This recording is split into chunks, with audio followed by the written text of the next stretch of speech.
Welcome to The Last Hope, everyone. It's good to have you here. We don't know if it's the final hope. The Last Hope is a name, it's a label. Make of it as you will. I'd like to remind folks that you can take a piece of The Last Hope with you. Those public terminal systems from downstairs are available and may be signed by conference staff. If you're interested, check in at the Hackerspace Village store downstairs. Up next, Adam Savage.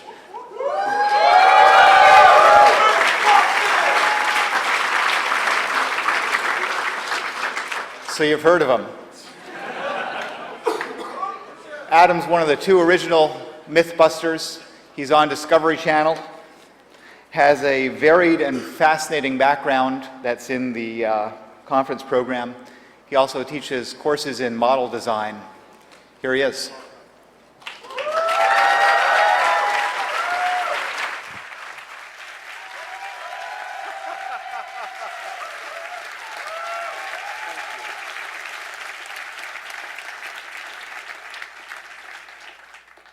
All right, can you guys hear me? Am I being broadcast? No? How's that? No? All right, let's see if this works. Or my lavalier? My lavalier is on now? Okay. Ah, God, it's good to be here. This is the group of people that actually understand what we're talking about when we don't even know what we're talking about, which is most of the time. I've been paying attention to this conference for a while. I'm really honored that you guys have me here. It really is my honor. I feel like I'm one of the least qualified people in this room, but being unqualified is my job, so I'm just going to run with it. What I have is about a 15-minute, maybe 10 minutes if I could talk really fast, piece on obsession, discussing my personal obsessions, because I suspect that there's some minor obsessive-compulsive tendencies in the audience. And then I'm going to take questions from you guys and just have a conversation for another 40 minutes. All right? Sound good? Okay. We'll see how fast I can run through this thing.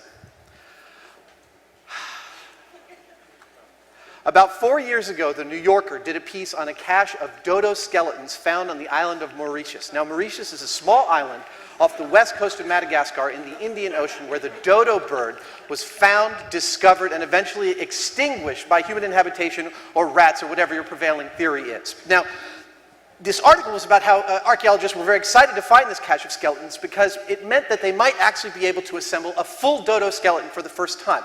While museums all over the world have different dodo skeletons, none of them has a complete and whole skeleton from a single dodo, because the dodo went extinct at such a recent time, 1700. Nobody was actually paying attention to extinction as the tragedy that we understand it is now, and nobody saved the bones. Nobody saved all the bones from a single dodo. Everyone's had to assemble theirs from many, many different pieces.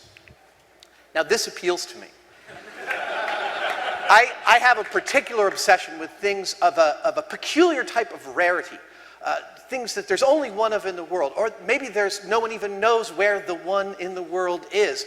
Lost manuscripts, the Necronomicon from Evil Dead. Yeah. Tibetan clay-sealed tablet manuscripts found in caves. The Aristotle's Commedia from The Name of the Rose. Things like this really, really get me going and make me, for some reason, it feeds right into my love of making objects. Because the objects that I make are, of course, one of a kind, because I'm the one that made them. There's like this direct parity between objects of this kind of rarity. And the thing that really got my attention, though, about this article about the dodo birds was this photograph. This photograph was so compelling to me. It was so beautiful.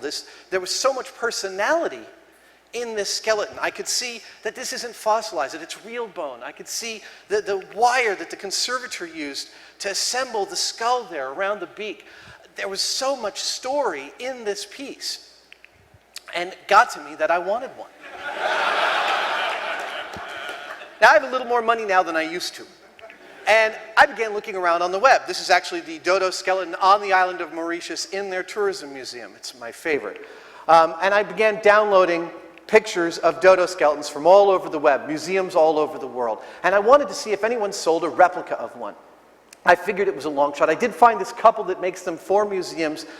They charge about $20,000 a piece, and I don't have that much money. But I did manage to gather several hundred pictures into my Creative Projects folder. I think a lot of you have folders like this. It's called Creative Projects. It really is just full-out obsession. Probably 40 gigabytes, 25,000 photos of everything I'm interested in. Rings, decoder rings, right here, that's a pistol ring. You guys have probably seen this online, just like, you know, checking the same sites. Airplane cockpits, people's workbenches, the ZF-1. Stormtrooper costumes. And I'm going to give up my geek cred. I hand drew this map of Middle-earth for myself.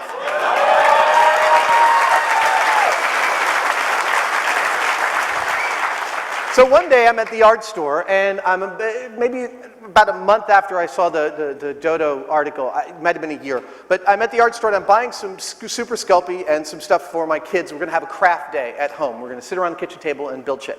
And I got all these photos that for some reason are ringing through my head while I'm in the art store. And I'm thinking, you know, I've looked at the Dodo skeleton enough, the Dodo skull enough, that I really understand its topology, I think. I've got it in my head, and maybe I could make a Dodo skull.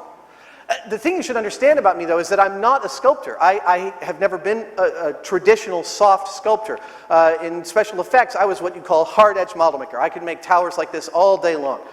Things from The Mummy, Destroyed New York from AI, parts from Terminator 3, Bicentennial Man. This kind of stuff, absolutely my bailiwick. I love hard-edged model making. When it comes to the soft stuff, dragons' faces, I leave that to the other guys. Some of my friends are the most brilliant sculptors I've ever met. It's their task. However, I understood the topology of this thing enough where I thought I could tackle it. And I found this photo, which is a hand with the skull, which gives me a size reference. So I promptly printed it out, and I kept on expanding the size until the hand matched my wife's hand, actually. It looks like a lady's hand.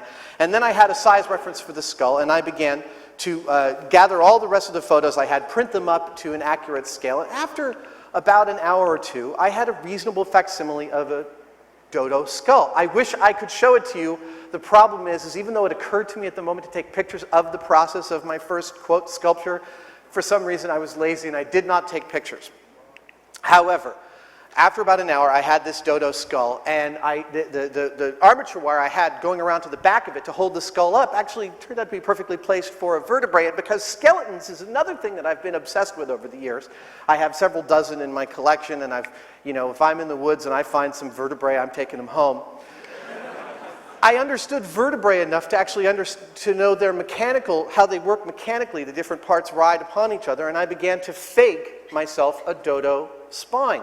I wasn't thinking about making a full Dodo at this point. It was kind of like the only way you can clean a really messy room, I don't know if you guys have ever seen one, is to just pick up one thing at a time. You don't have to think about the whole thing, just one thing at a time, and eventually the room is clean. I was just going vertebrae by vertebrae by vertebrae, just thinking about the next one and keeping on going, adding some more wire, et cetera, until by the end of that day, I had a Dodo skull and a spine and the better part of a pelvis. So I kept going. I downloaded more pictures of Dodo skeletons, more pictures of Dodo pieces, parts. Check this guy out. I found original drawings from naturalists who visited Mauritius when the Dodos were alive. A whole Dodo foot skeleton. This guy even put it on a scanner with a ruler on it. Thank God for him. This guy too. And so finally, after about 6 weeks, I made myself a Dodo skeleton.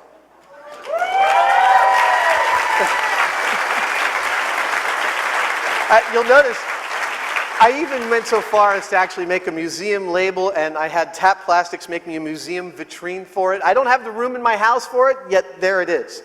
And it was deeply satisfying, and it also represented kind of a sea change for me, because now that I had my Dodo, all of a sudden, in my obsessions folder, in my creative projects folder, there might be something else I could make for myself that I'd never considered to make for myself, because at that point, when I was first obsessed with it, I wasn't a sculptor. And so I went back into the creative projects folder. What else could I make? And I settled upon the Maltese Falcon. Now, if you've never read the Maltese Falcon, you have to read it. And if you've never seen the movie The Maltese Falcon, you have to see it. I know there's Elvis people and Beatles people, and there are definitely Hammett people and Chandler people, and I am a Raymond Chandler person through and through, but I got to give it up for The Maltese Falcon because it's a fantastic book and an amazing movie, and it is specifically about the obsession with an object, the object of desire, the Maltese Falcon that Bogart comes across in the film, that Gutman is looking for. Now, it's supposedly a 14th century gift from the Knights of Malta to the Habsburg kings as thanks for giving them the island of Malta during the fight with the Islamic Empire. In fact, it's actually based on quite a similar thing, this hideous thing from the 16th century, which is called the Kniphausen Falcon, and it's actually a ceremonial pouring vessel made kind of as an offering, but not by the Knights of Malta, although Hammett built a lot of real history into his history of the Maltese Falcon. I even went so far a few years ago to buy this replica off of eBay, and I know it's kind of dark, but all you need to know is that it's a piece of crap. And then as soon as I received it in the mail, they had taken photos of it that made it look like it might be kind of accurate. When I got it, it just, I mean, it looks like, to me, it looks like Peter Falk in a Falcon suit. I don't know where that analogy came from. And the problem is, I saw it, I knew that it was a piece of crap, it sat on my shelf, I thought, you know, I wanted the real thing. And at that point, I didn't consider making myself one. I thought maybe I could ask a friend to sculpt it for me and something like that. I mean, there's certainly plenty of hideous replicas on the web that people have made, but I wanted the real thing. I wanted this. And this is a picture that I came across in a very small thumbnail.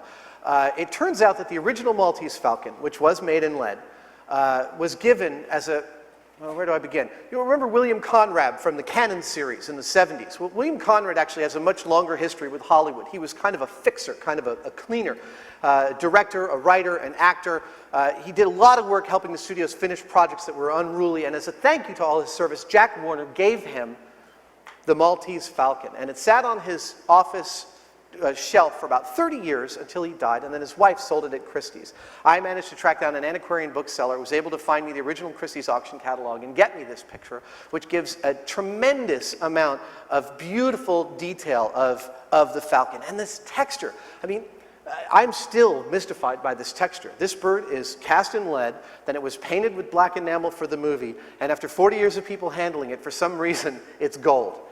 I don't get it, but I love it. And the patina, the other thing, one of the other areas that I'm really fascinated by within the subset of objects is the patina that tells the story of the narrative of the object. In fact, it's every model maker will tell you when you're working on a spaceship on Star Wars and you're gluing two things and then you're taking a space and you're gluing another one. Because in Star Wars, it's actually two things, space, one thing. In Star Trek, it's three things in a row. And you're gluing these details on piece by piece, and you always have in your head the narrative of what these things are. I understand what this is a cooling vent, this is an offshoot thing, this is something else, a thermostat, and that narrative informs the piece. It tells me that the piece is looking right. Oh, it doesn't quite look because it doesn't look like, you know, this works here. And the patina of the falcon here is completely self-similar to me to that. It is a narrative of function. It tells the story of the object. Other birds I found online that were in my obsession folder. This one is actually a resin Maltese falcon, apparently built when Humphrey Bogart got pissed off because the lead one was so friggin' heavy that he dropped it. This is a resin one found at a New Jersey flea market back about 10 or 11 years ago by a Los Angeles filmmaker who recognized it for what it was. It took him 5 years to authenticate it, which I thought was kind of funny because looking at it, I understood it was authentic the second I saw it because of a bunch of details. And this actually sold at Profiles in History in around 1999. Profiles in History is another movie memorabilia auction site. And the best thing that Profiles in History did, if you see there, is that they not only took a photo from the front, but there were photos of both sides and the back. And so now I had all the topological details I needed to really put the whole entirety of the Maltese Falcon in my head and start to make it. So I promptly printed all of these photos up. I know these are lower res, but they gave me what I needed. I printed them up full size because luckily the Christie's auction catalog happened to print the exact size and dimensions of the Falcon. And I began to use these with calipers and sculpting with Super Sculpey my Maltese Falcon. Now, I only have one picture that I took to show to a friend of mine that I took with my eyesight camera on the laptop here. This is me, my wife's watching television, and I'm working on the Falcon slowly but surely. Now, the other thing is, because this is only my second sculpture, I don't know how to make it shiny. I don't really know how to make it smooth. It turns out that I'm pretty good at replicating a topology, but I don't know how to get all these correct textures. But I do know how to cheat the correct textures. So I threw it into a vat of rubber, let the rubber harden, pulled out the casting, made a resin casting of that. And now when you want to smooth down a resin casting, you can use Bondo, you can use auto fillers, you can use putties and everything. My preferred thing is actually about 70 coats of this, auto primer. You just keep on spraying it. It drips like hell, but there's nothing that's easier to sand. And when you're done, you hit it with a bunch of quadruple zero steel wool, and you polish it. And I was able, yeah, so as I'm polishing this casting, you know, I'm trying to work on the light kicks. And luckily, in the movie, there's a scene when they've revealed the Falcon, they actually spin it on camera really close. So I did screenshots of every frame that the Falcon is visible to really replicate. I'm really replicating the light kicks. I'm replicating the lighting in the room and taking a look at my piece as I'm sanding it, as I'm, you know, getting the different planes down until I had this. And there's my Maltese Falcon.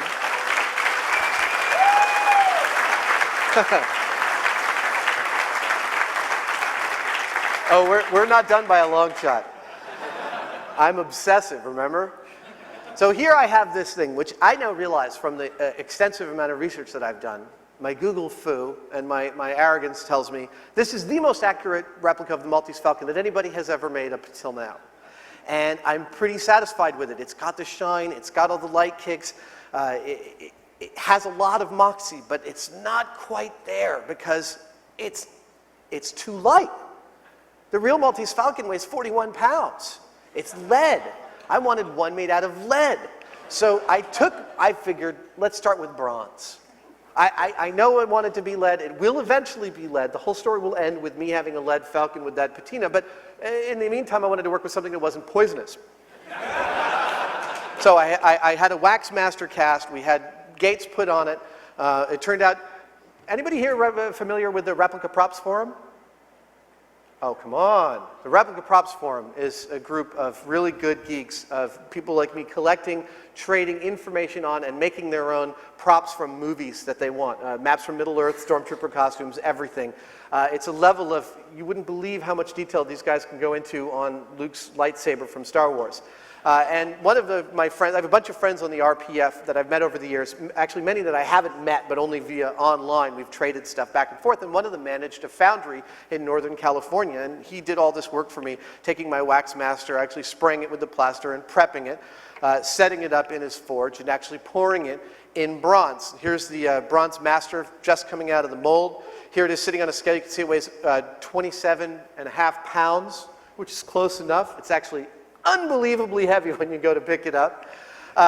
This is it after being sandblasted. And then I took it, I polished it down, I hit it with steel wool, hit it with a bunch of polishing wheels, threw it in a vat of acid overnight to really darken down the patina, which I know isn't quite the patina, not quite the texture of the real Maltese Falcon, but again, during this interim period, I'm still wanting objects that thrill me, and so I'm still working with materials that I feel, with materials and processes that I feel are authentic to the material of the Falcon that I've got in front of me. And I don't know why these slides are in there. Oh, I see, it's doubled up. Sorry about that. And so there it is. There's my bronze Maltese Falcon. And this thing, yeah, now this one I'm really psyched about. It's hilarious when you go to pick it up. The range of people's expressions when they go to pick it up. They grab it, it's really cold, and they can tell that it's heavy. And then they start to move it, and they get this expression like, wow, that's heavy. And then they try to tip it to lift it, and that's when they realize that it's actually much heavier than they were prepared for. And that a good 20% of people who go near it can't even pick it up. It's like, it's heavier than anything they handle in the normal course of their daily lives. But again, with this one, and here's the progression. Here's on the left is the piece of crap I bought on eBay. There's my super sculpey Falcon. There's my first interim casting. There's my polished one, and there's my bronze one. I don't know if you can see what the problem there is, but there is a big problem, which is if you've ever casted and molded anything, especially big volumetric objects like a Falcon like this, you lose a certain amount of size, between 1% and 5%, in each generation of casting. And so when I held up my resin bird, my original super sculpey bird against the bronze bird was 3/4 of an inch too short at the beak, which of course means I hate it. It's nothing but an interim artist proof at this point. So I figure now I have two options. I can either take the original casting of my polished Blackbird, have it laser scanned, have it rapid prototype in some type of deposition or 3D lithography process, and then recast in bronze. Oh, by the way, I'd have it cast up 10% too large so that at each casting procedure, progressing from there, I'd end up with a bronze one of the correct size. And then I'd cast it finally in lead. Or I'd contact either Dr. Gary Milan, the dentist who bought one of the two lead Falcons, or Ron Winston, the man who bought William Conrad's Falcon. Ron Winston's actually the son of Harry Winston, the famous jeweler. And Ron bought William Conrad's Falcon at Christie's. And I met Ron last year. I spoke at the EG conference in Los Angeles, and Ron said, you know, next time you're in New York, give me a call. I'm here in New York. Ron didn't return my call this trip. But what I'm hoping that I can convince him or Gary Milan to do is let me visit the bird. I'll sign a piece of paper saying I'm only ever going to make one, but I have a portable handheld laser scanner. It fits in a suitcase. I think you guys see where I'm going with this. Have it rapid prototype, have it cast in bronze, make it slightly too large so that each successive process I end up with the right one, and then I'll happy to give them one too.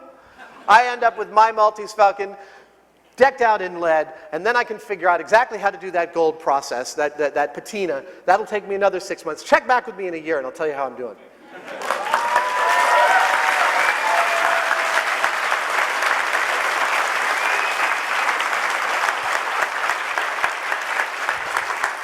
But you guys don't understand obsession like that, do you, now? All right, I am happy to take questions from the audience for the remainder of my time up here. I assume, how many people here have ever, can we get the lights up on the crowd? How many people here have ever yelled at me at the television watching Mythbusters? Yeah, that's the largest percentage I've ever seen. Even at engineering schools, it's not that large. Can we get the lights up on the audience? I'd love to see everybody. Yeah. What's that? They're going to have a microphone. Okay. So apparently there's a microphone. There we go. There it is. Hey! Hi. Hello. Okay.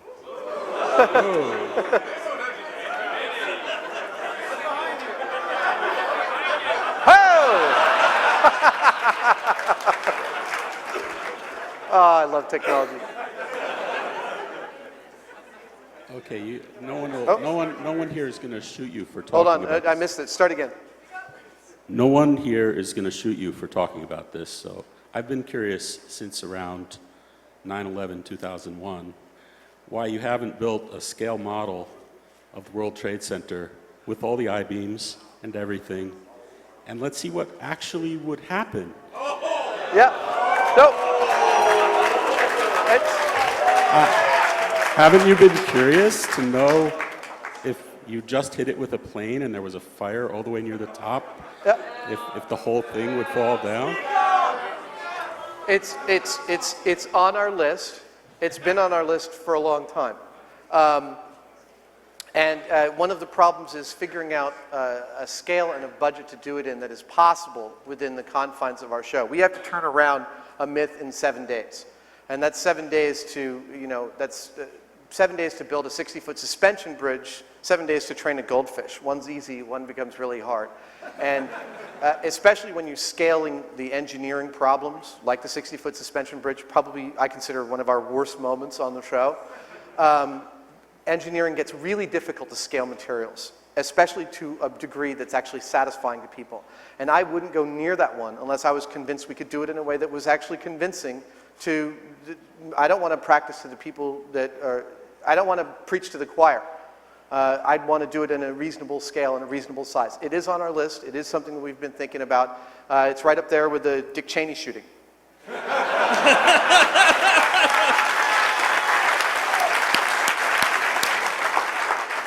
So that actually sort of was stealing my question, but not really. Can you give an example of something that you guys get in and you say, wow, that's really cool, but it is so not for Discovery Channel? Yeah, it's funny. It's a common question. What does Discovery Channel turn down? we're often surprised. They let us do most of the racy things we wanted to do, like the Civil War soldier getting shot in the testicle and impregnating a lady.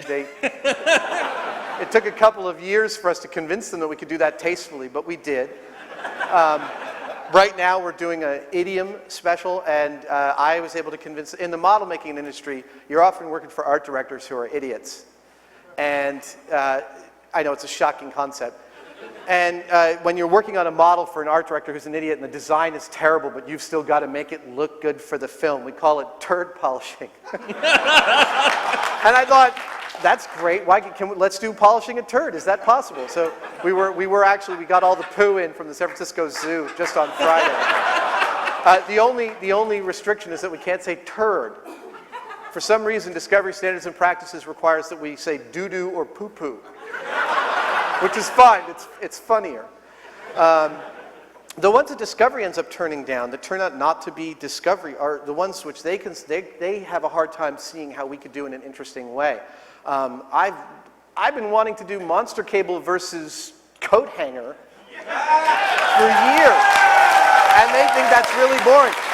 Green around the CDs, the entropy reducing boxes that you plug in that make your stereo sound better, all of that crap. I have a whole high fidelity hour that I've written that Discovery keeps on saying this, it's not visual, it's too boring. We have a whole episode called The Surreal Gourmet, which actually Discovery stole the finale from for our own show. But the Surreal Gourmet was all the different ways to cook food in non-standard ways. Poaching fish in your dishwasher, cooking eggs on your catalytic converter, various ways to safely cook and eat roadkill, finishing off with tenderizing meat with dynamite. And when Discovery saw that, we actually tenderized meat with dynamite late last year. That'll air this fall if it hasn't already. Has tenderizing meat with dynamite aired yet? No. Okay, no. See, they've been saving a ton of our episodes to air starting next week. The Shark Week airs next week, and then it's like 3.5 months of brand new Mythbusters episodes all in a row. Yeah, starting out with taking on the myth that the NASA moon landing was a hoax.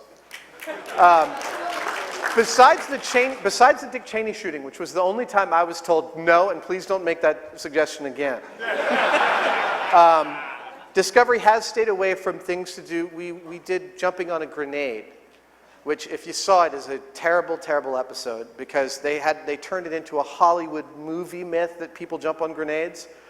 And the progression was that we did a myth about jumping on grenades. We did it beautifully, succinctly. We put bodies on them, we put helmets on them, we put armor, we put them in refrigerators, and we had all these cutouts in plywood at various distances from the kill zone. We proved the kill zone of a grenade is exactly what we thought it was, except our cutouts were all World War I soldiers with that World War I helmet.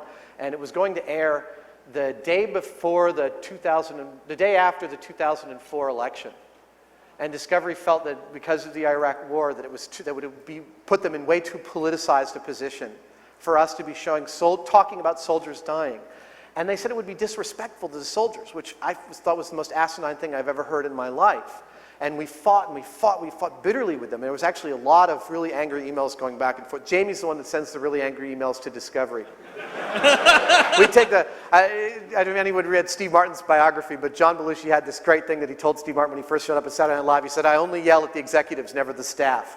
And Jamie and I do the same thing. We do a lot of yelling at the executives.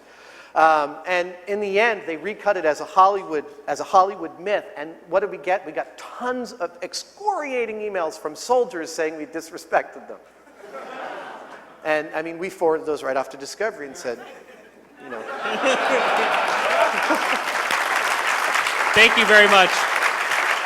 Since I'm standing here, I have to say, as a microbiologist, please revisit food on the floor for 5 seconds. Really? Yeah, too numerous to count is like measuring 480 with a 120 voltmeter.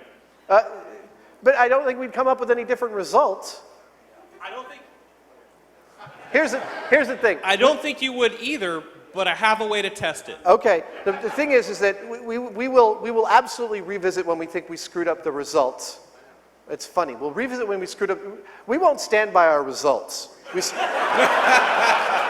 We don't. I mean, you can't with a data set of 1 and 2 and 5, but we do stand by our methodologies. And I agree some of the methodologies get problematic, but if we're going to come to the same conclusion, there's just not enough meat to do a revisit for it.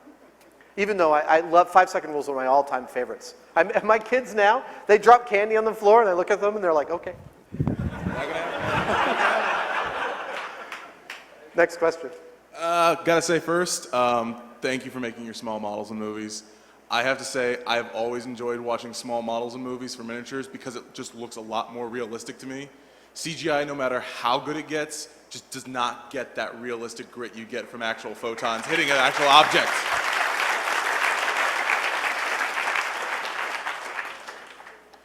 And second, for the Maltese Falcon, as a comic book reference, maybe you want to put a stamp saying, "Made in the Savage Land," on the bottom. And last, I was wondering, do you guys plan on ever doing any episodes about debunking crackpots' ideas, maybe like the grizzly suit or heating yourself with microwaves? Like, not to say Tesla was a crackpot, but he was a little bit, woohoo. Yeah. But I was at the EG conference and somebody came up to me and said, are you familiar with the, actually he didn't sound crazy when he walked up. He said, are you familiar with the work of Nikola Tesla? And this phrase flashed through my brain and I almost said, do you mean Nikola Tesla, the genius that invented AC power, or Nikola Tesla, the total nut job? Because there are two, and there's two kinds of people who love Tesla that are going to come up and talk to you, and the total nut jobs. Yeah, the problem with the crackpot ideas is often it's so difficult. It's very close to Bigfoot in crop circles. It's very close to, you're going to end up trying to prove a negative, which is just bad territory to be in scientifically. And we learned this when we started doing free energy.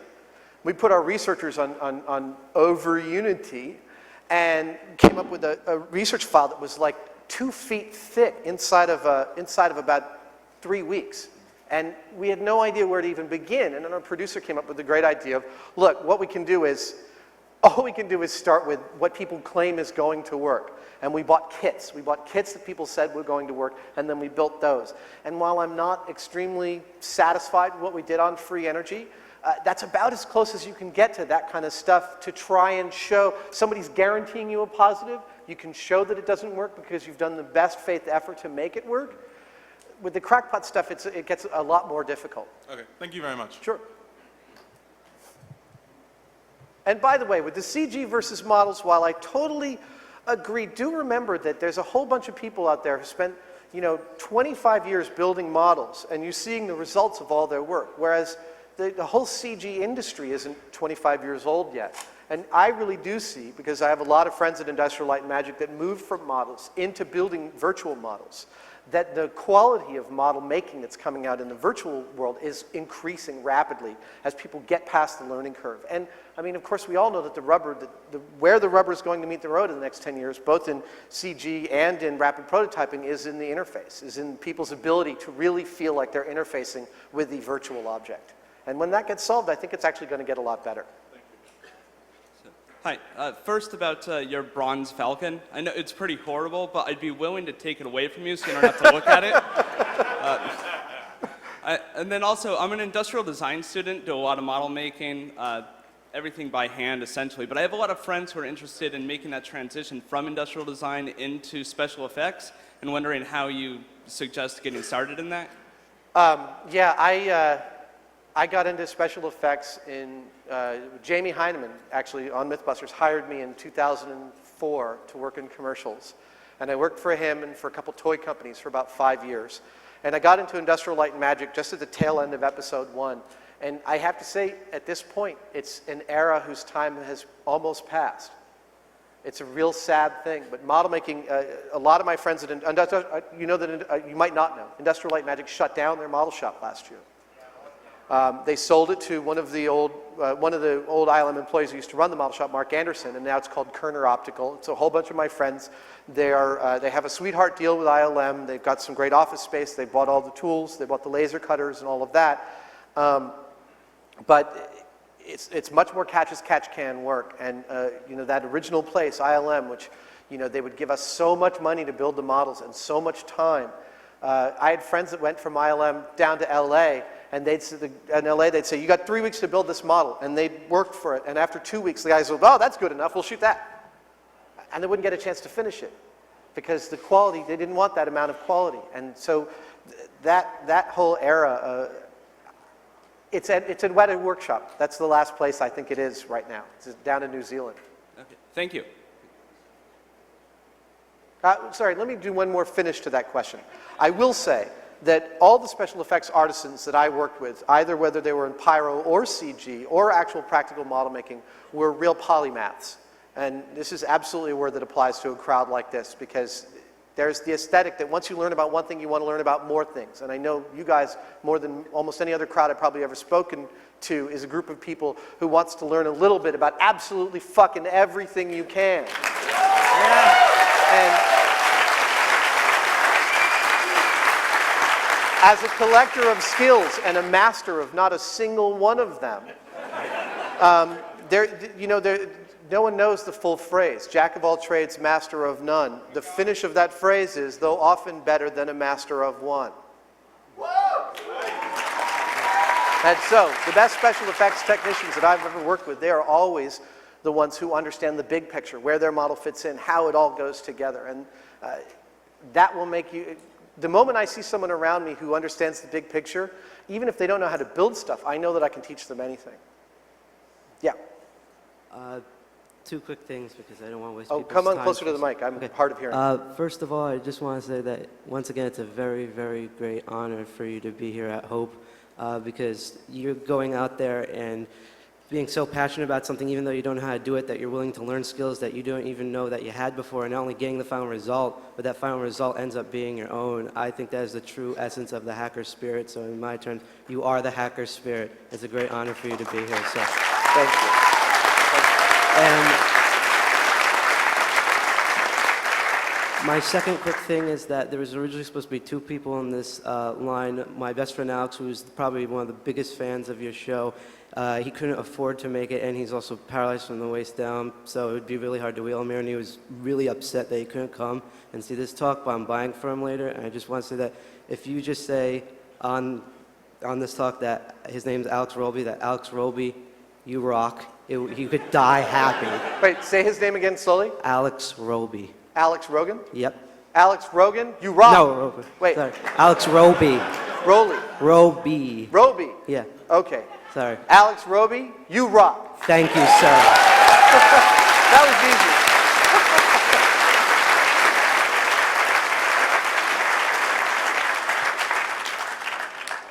Hey, from the first day your show aired, I was struck by the fact that you guys have succeeded in making science exciting, not just for adults. You know, when we were in school, some of us, it wasn't cool to love science. You made it really cool. And one of the things that you do at the beginning and in the middle of your shows is you warn the viewers, you know, please don't try this at home. Give us a break. And I'd like to suggest that you consider, as you know, a little piece in every show where you give young people something that they can do that's safe, because they really shouldn't be doing stuff that, you know, in the rest of the show, but maybe a little something that they can do to test. The second thing I'd like to do is to say, if you're ever in Washington, D.C., say visiting the headquarters for Discovery in Silver Spring, The mothership, as we call it. yes. We'd love you to come down to Hack DC and let us help you blow stuff up. Okay.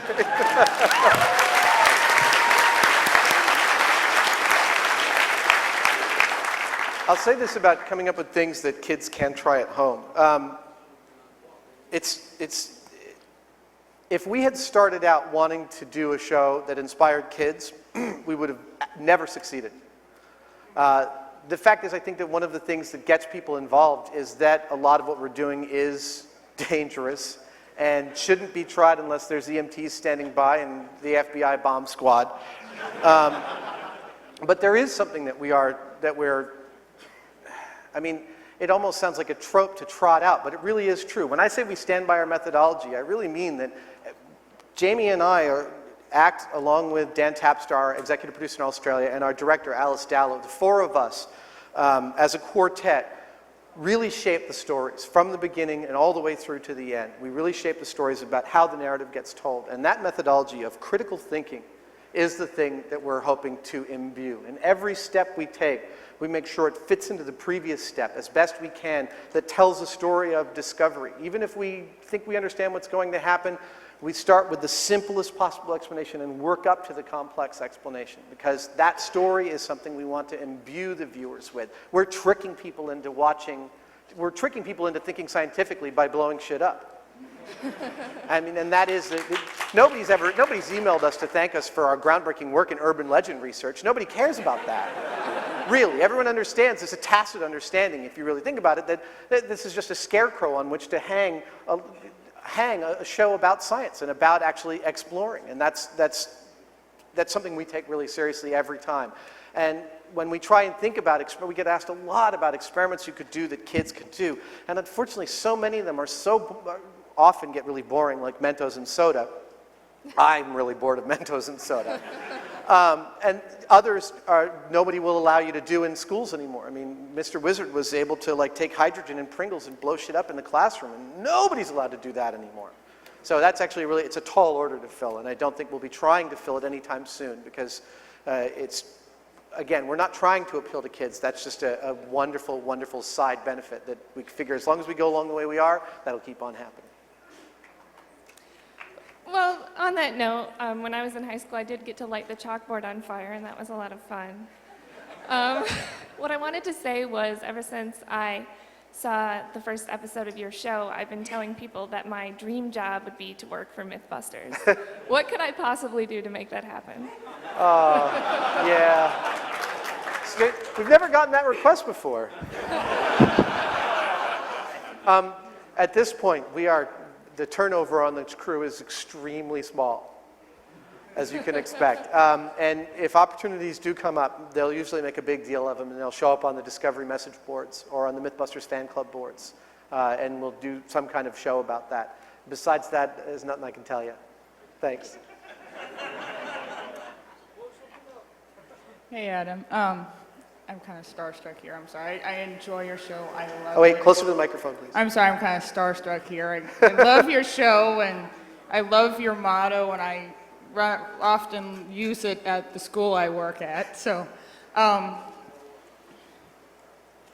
you ever thought of doing some of these video game? They're not really myths, but the stuff they do in the video games, like Team Fortress 2. One of the guys can do a rocket jump, pointing the rocket at the floor and jump up. Poor Buster's been through so much, but actually that hadn't occurred to us. That's a good one. We have one on our list for a long time that's just location dependent, called Nintendo versus Pro, in which we take a teenager who's just gotten his driver's license but is really good at a specific driving game, and putting him on the Sears Point Raceway track in the car he's good at driving in the game, because I know that the physics simulators on them are fantastic now, and seeing how well he does against another teenager of a similar skill level who's also just gotten his, and see if the video game actually teaches you better driving, and race him off against a real race car driver. We haven't done that yet. It's been on the list forever. We know it's a nice, quick 3-day story. The problem is it takes renting the track, which is it's expensive, and it just hasn't happened yet, but it will. I'd also like to thank you for coming. It's going to make me even cooler at my school next year. I missed that. I said I'd also like to thank you for coming. It's just, I'm one of the kids call me one of the kids. They don't consider me a teacher. Now you're just going to make me even cooler. Thank you. Hey, Adam. First quick question. What is your weekly budget for fire extinguishers on the show? Well, it's the fire extinguisher problem is an ongoing one, because it's so much fun to fire those CO2 fire extinguishers. And Jamie's always getting really pissed off about it. Where's the goddamn fire extinguisher that was here? Can somebody please get the, god damn it. Constant, ongoing. Okay. few questions back.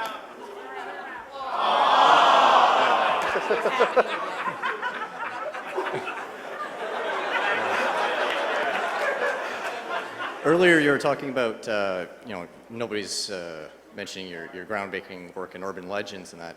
And I think there is a certain level of consumer advocacy and, testing things for yourself, not assuming that the manufacturer is correct. The one I wish you would revisit more is RFID. Now, I know that, does Carrie still have the RFID tag in her arm? Dude, the RFID thing. Yeah, why did you not? I'm sorry. I'm not. It's not going to happen. Discovery. Here's what happened. Here's what happened. I'm not sure how much of the story I'm allowed to tell, but I'll tell you what I know.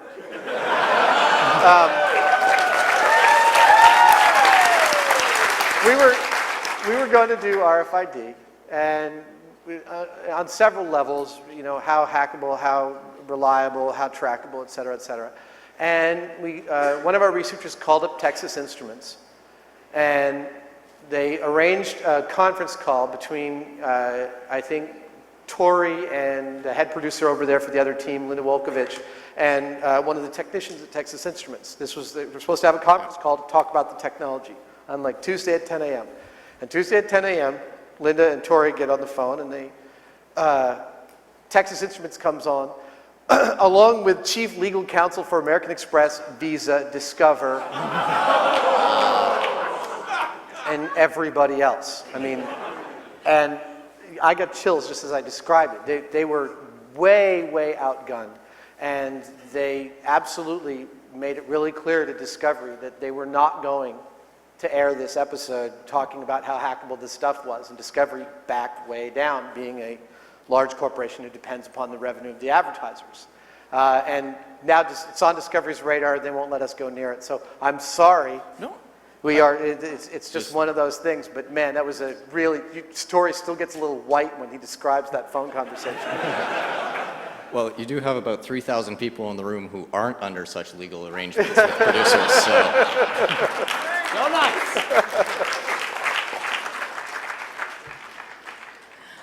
Okay, well, hi. It's great to have you here. And I've been a fan since the first episode, so it's wonderful. Since you mentioned earlier about all the food tests that you were interested in doing and that Discovery wasn't interested, how do you feel about the fact that I'm also a foodie besides Mythbusters, on the Food Network, they're actually starting something similar to a Mythbusters show starring Ted Allen? Yeah. And how do you feel about that? I love it.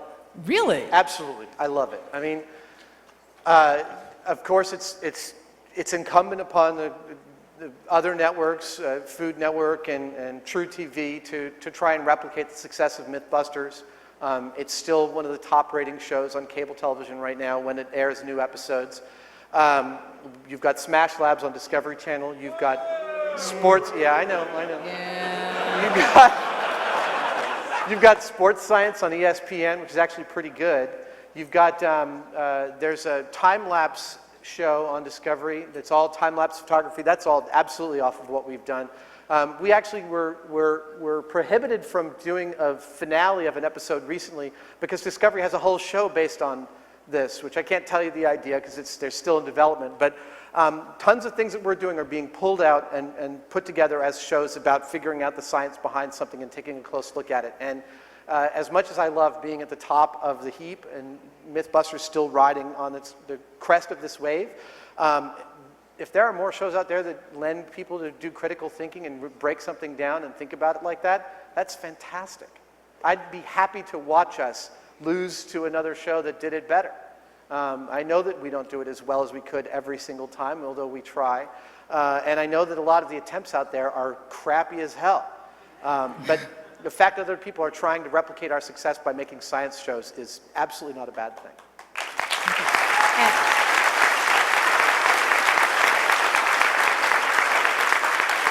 And as a quick follow-up from a New York point of view, as a possible science suggestion, I happen to be at home right now cutting up unglazed ceramic tile to put in my oven to make a better pizza. and there's always obviously commercial pizza stone.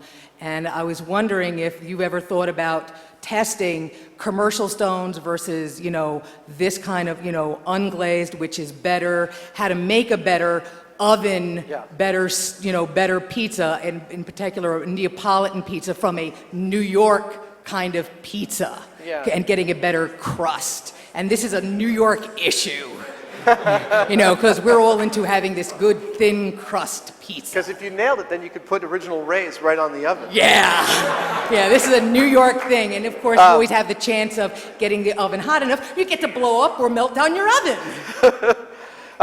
There's this show on the Food Network. Yeah, but they won't go that far. The product testing stuff it's territory which we've drifted into before. We have had one episode completely quashed by advertising concerns, and that was, we did a whole episode on teeth whiteners.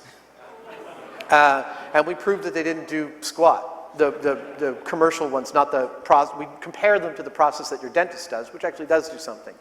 And we showed that none of them matched up to the claims they made on the boxes. And it spent 6 months with the discovery lawyers, and they had way too many Colgate and all those guys say, even though we didn't name any of the products, the discovery put that episode on the vault and they won't let us show it. So that kind of stuff, the comparing the commercial product to something we could do, we have to do that in a very circumspect and kind of roundabout fashion when we do it to make sure the episode's there. Okay, thank you. Sure. Quick and lowbrow, favorite explosion? My favorite explosion? Yeah. No question, hot water heater. Here, wait. Oh, no, I don't have, wait, I have something for you here. Wait a second. You guys want to see, I know you do. Okay, I'll give you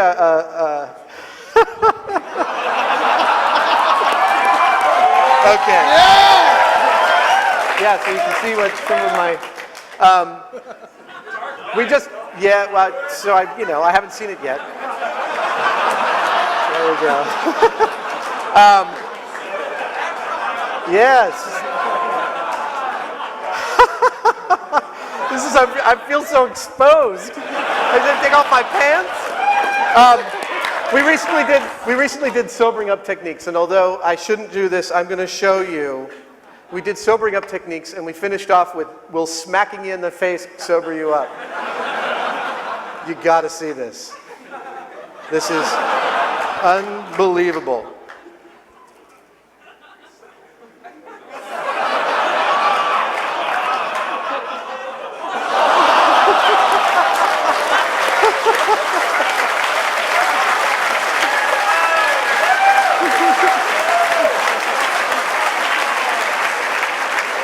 And then we also did vigorous exercise.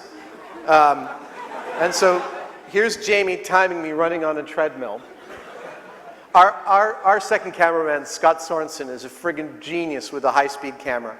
He sets up these gorgeous shots. That's Peter Heap, my cameraman, on the left side, Jamie on the right, looking like the man with no eyes from Cool Hand Luke. And here's me on 5 scotches in 45 minutes running on a treadmill. Now, here's where I'm starting to have a little trouble. And there I've actually stepped on the treadmill and the track, so I'm starting to lose my balance. But I'm still going. Then I realized I could step on the ground. So now I'm okay, except that for some reason I decide to jump right back on before I've regained my balance. And this is when I hit the ground.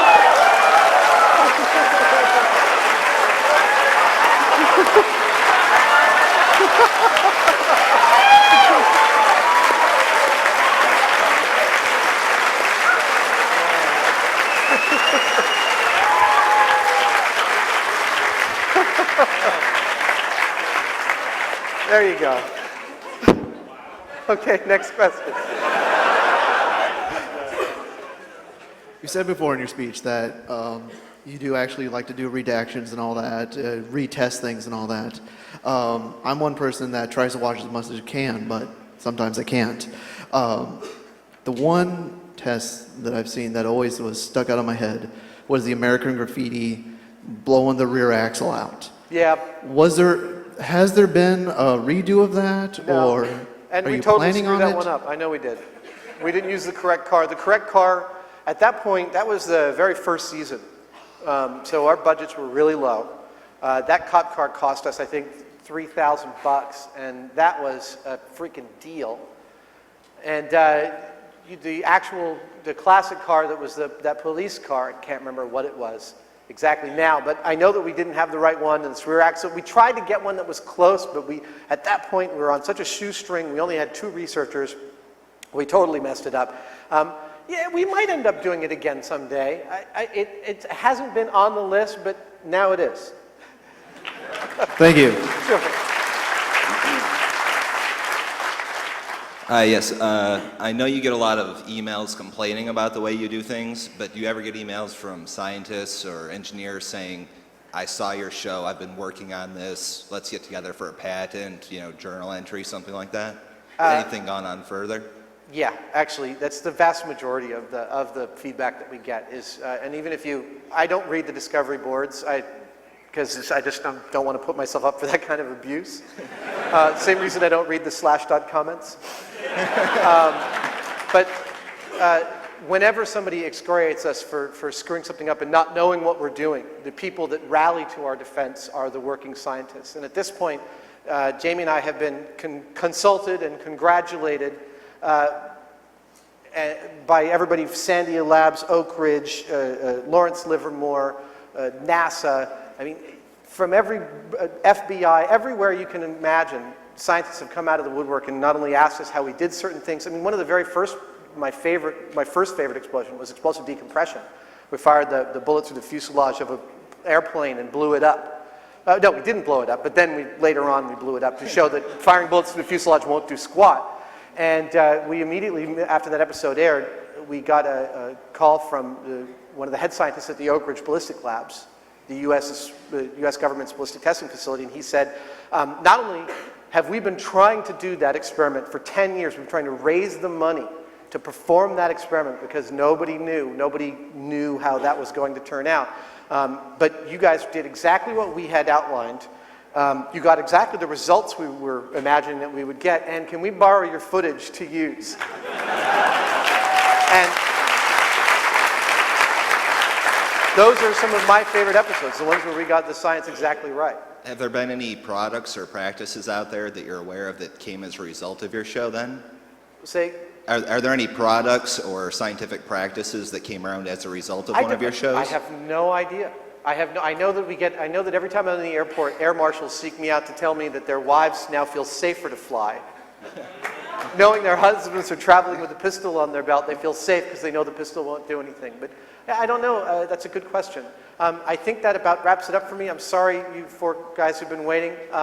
Thank you so much. It's been my honor to speak to you guys. Thank you. Well, I'll take care of your computer. Okay. Follow me.